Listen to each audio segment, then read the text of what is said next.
இன்னைக்கு நம்ம நன்மையை செய்யறவங்க கூட பாவத்தை விட முடியல. ரொம்ப கவனம்.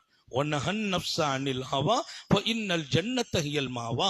பாவத்தை விட்டீர்களா சொர்க்கம் உங்களுக்கு தங்குமிடம். அல்லாஹ் குர்ஆன்ல சொன்ன விஷயம்.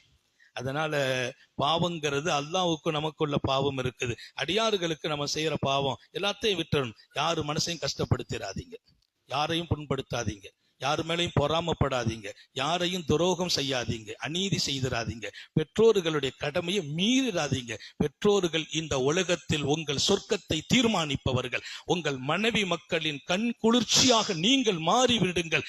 எல்லாவற்றுக்கும் மேலாக அல்லாஹ் திருப்திப்படும் வாழ்க்கை வாழுங்கள்.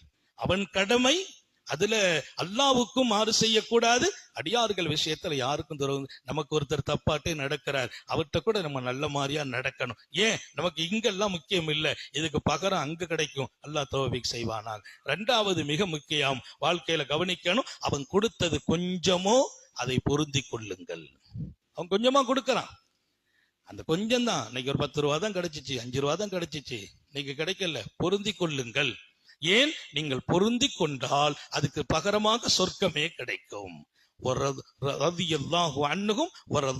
எல்லாமே குர்ஆனுடைய விஷயத்தை தான் நான் சொல்றேன். அல்லாவை அவங்க பொருந்திக்கிட்டாங்க, அல்லாவும் அவர்களை பொருந்தி கொண்டான். அல்லாஹ் பொருந்தி கொண்டா சொர்க்கம் தானே.